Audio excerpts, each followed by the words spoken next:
deadly premonition.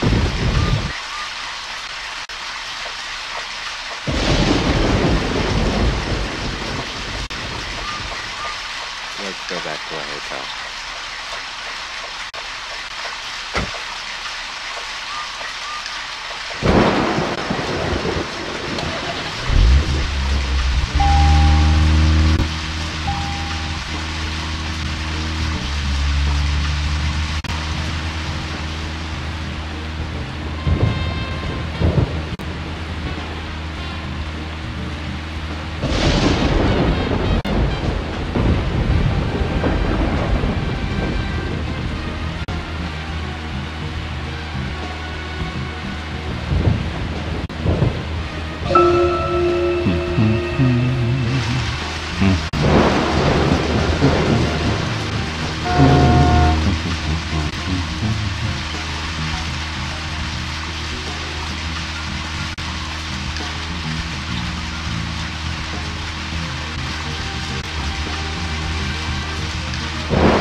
Okay then, Zach.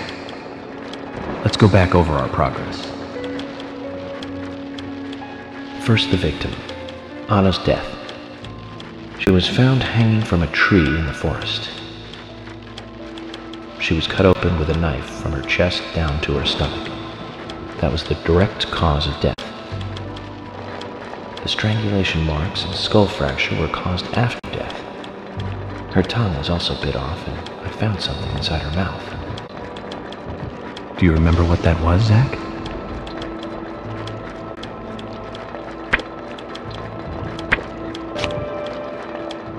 That's right. We found the same red seed in her mouth. According to Emily, it was raining when Anna was killed, but traces of tears were still evident on her face.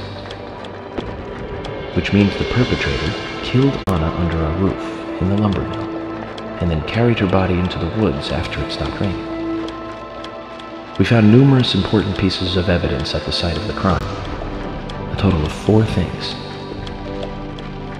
Knee prints in the grass, a wood chip with metal dust, a photo of a man with a tattoo on his back, and one other thing.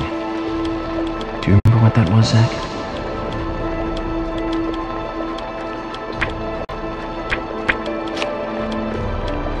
That's right, a broken stiletto heel.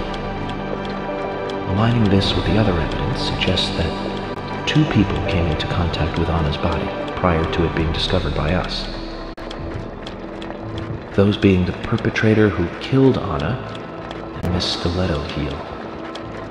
There is also the possibility that a 3rd party carried Anna to the woods. That means we could be dealing with 3 people. 2 or 3 people. In any case, Miss Stiletto Heel may have vital information.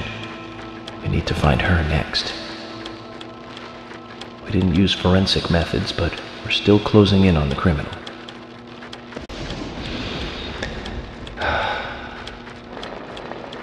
Have I forgotten anything?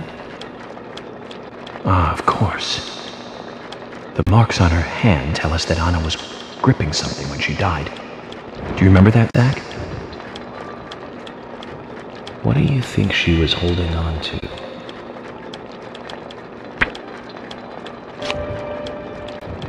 That's right. A round object. The marks on her hand suggest a peace mark. The man in the photo found in the woods had a tattoo of an upside-down peace mark on his back. These two could well be related. But we don't know for sure. Next, the townfolk. A few are worthy of special attention. Carol McLean, the singer and bar owner. She's Thomas's sister.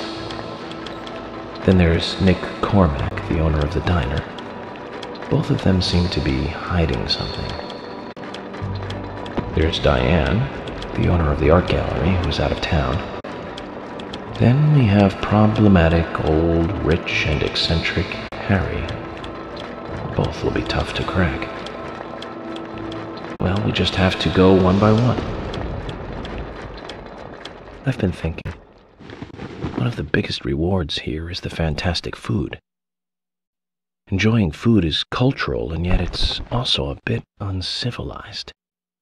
It's interesting how good food motivates me to work harder during investigations. Oh, and on Emily's back, it was strange to me. Hey, don't take that the wrong way, Zach. I wasn't getting all excited or anything. But it did make me feel strange, nostalgic, and sad almost. It's starting to rain. I think this case may take a while.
Are you thirsty? You must be very thirsty. You only take milk with your coffee? Coffee with milk, that's all.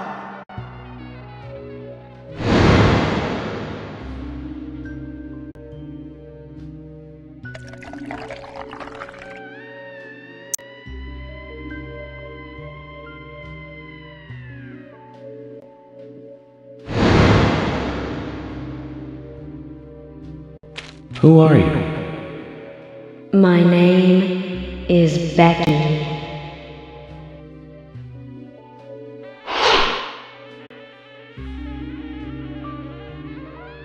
What are you doing here?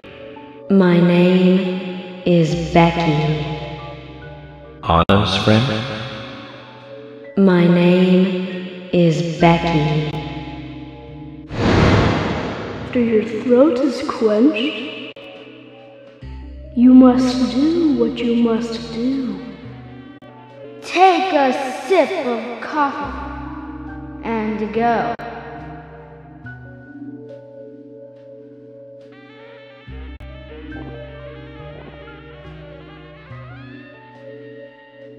Huh?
Zach, this case looks like it's directly related to us.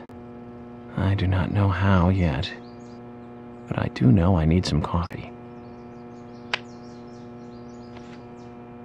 George said he'd have someone pick us up in the parking lot. Let's get some breakfast with Polly first.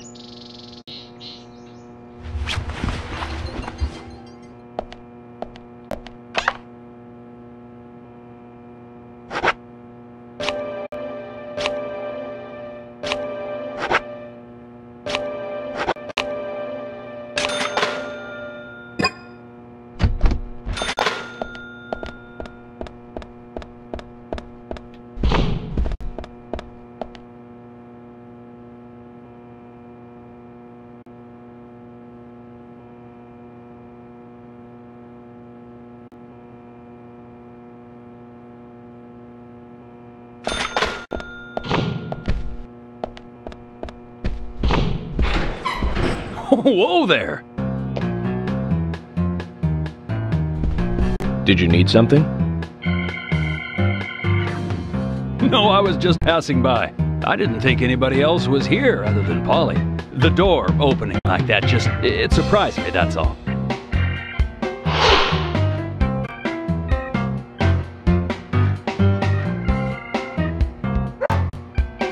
I'm Kaysen, Forrest Kaysen.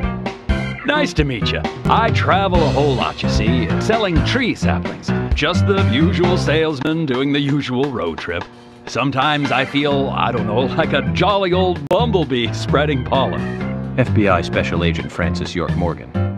I get it. You're the special agent Scarface that everyone's yakking about. Nice to meet you, Francis. Special Agent Scarface?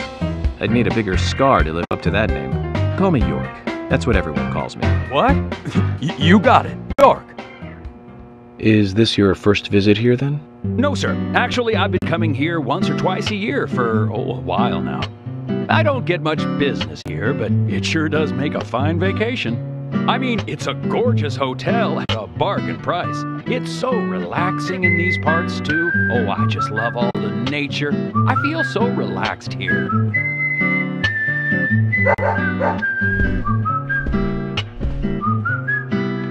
Say hi to Willie. Oh, don't worry, he's a good boy.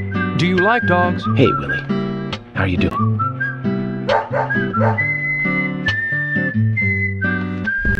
He's pretty smart, too. Oops, before I forget, let me give you this. It's just a sample of what I sell. Thank you. How kind of you.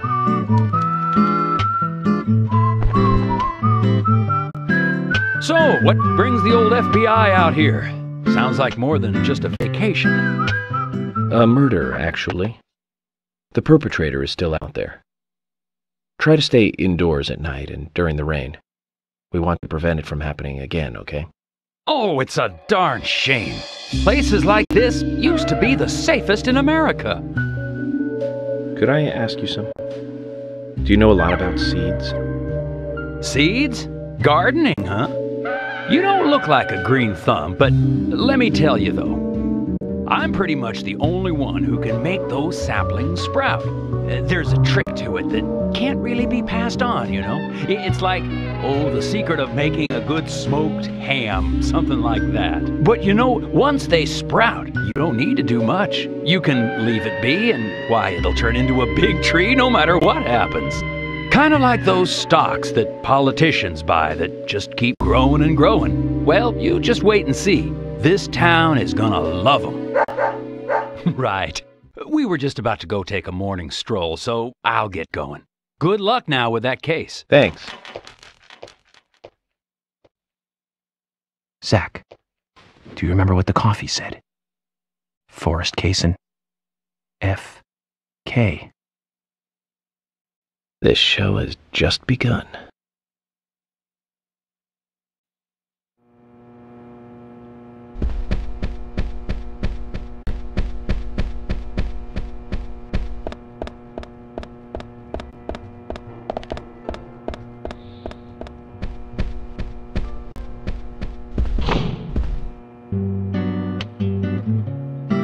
Breakfast looks as good as yesterday's.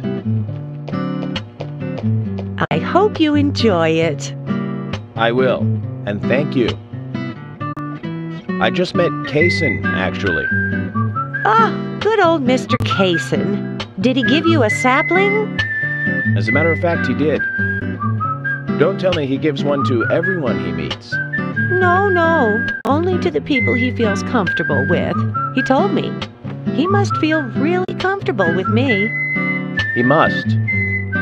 Is there anyone he hasn't given a sapling to? Mustard? Okay, I'll just get it from the kitchen then. No, mustard has nothing to do with it. I was wondering if you know of anyone that Kaysen didn't give a sapling to. Oh, too much pepper. I did think it might be. I'm sorry. Ah, Zach, I forgot. We'll never get anything out of her, will we? Forrest Kaysen. He's hiding something. You think so too, right, Zach? But no need to rush. All secrets are hidden until they are inevitably divulged. The powers of entropy. The world exposes everything and causes chaos. Just like this coffee.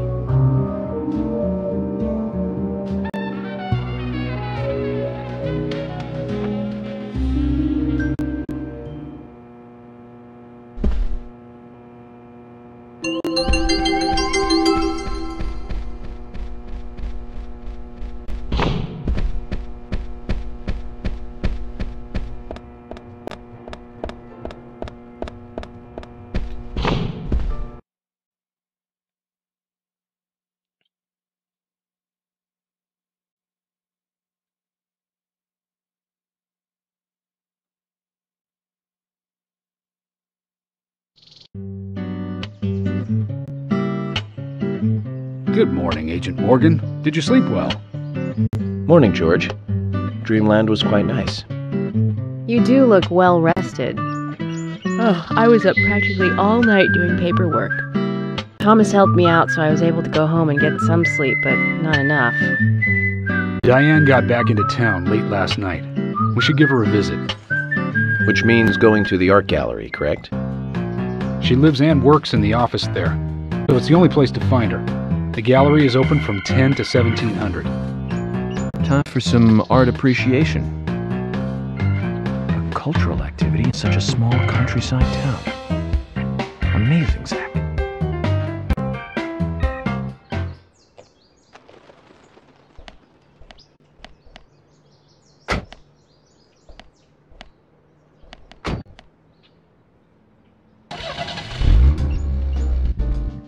The gallery is called Muses Gallery.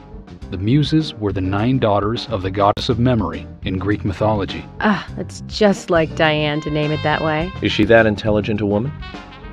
Maybe. You'll see for yourself soon enough. Did you see how Emily reacted, Zach? I sense that this Diane is not popular among other women.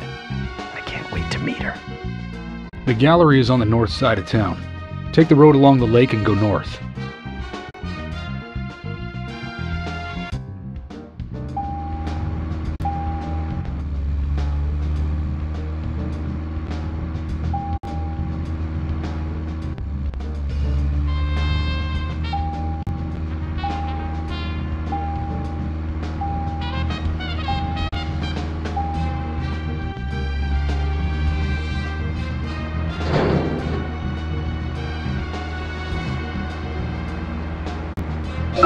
An art gallery in such a small town. Am I prejudiced to think that it doesn't seem to fit? Greenvale and every small town has every right to enjoy art. That's right. Small towns tend to be full of highly cultured people. Although I can't say I've ever been to the gallery myself. George, what about you? Are you into art? Actually, yes. I like going to the gallery. It's very relaxing there. Really, George? I never knew that about you for all this time. Emily, please. I'm just as cultured as everyone else. Some people just have sides to them that you'd never expect. By the way, about Diane, the owner of the gallery. Is she the type that isn't very appreciated by other women? What do you mean? Exactly what it sounds like, Emily. Is she very attractive, especially to the opposite sex? So you're asking if she's sexy, right? Well, she does always wear high heels. And definitely, it's, Hard to explain. But that doesn't make me biased, okay? She just seems to look down on people. She always has. I just don't like people like that. That must be because sex appeal has no effect on you. Now that's out of line. I'm sorry, Emily. I didn't mean to poke fun at you. You just reacted so strongly to Diane's name. I did not. It's like you're suggesting I'm the total opposite of her. Is that it? Oh, Emily, that's not what anyone is suggesting. Let's just drop this conversation, okay?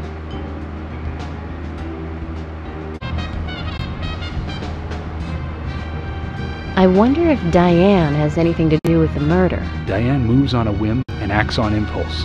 We don't want her leaving town, so shut up and let's get to the gallery.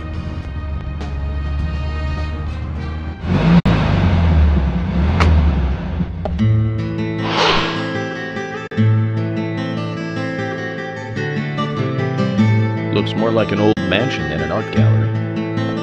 Diane liked the building so much she turned it into an art gallery. She left the exterior untouched and had the insides redone. So she's rich. She bought this place, didn't she? Does that answer your question? Indeed it does. Well, George, Emily, I want to talk with Diane alone. Will you wait here for me? Don't tell me you still don't trust us. No, that's not it. But this is very important to me. I always make sure that I meet with the important ones, one-on-one. Otherwise, it's difficult to sense the subtle reactions of the suspect. This is just how I do things, and I'd appreciate your understanding.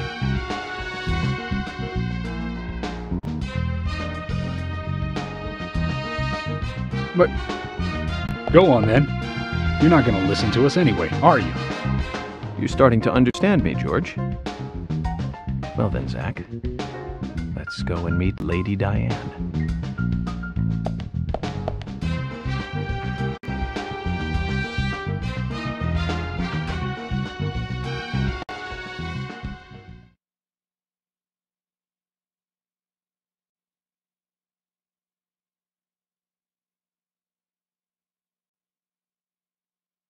Hello? Hello?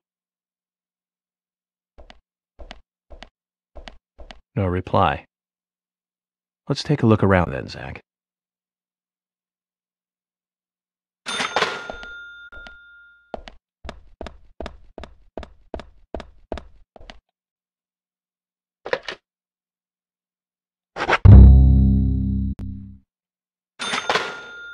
So with that, I'll end this episode here. Thanks for watching and see you guys next time.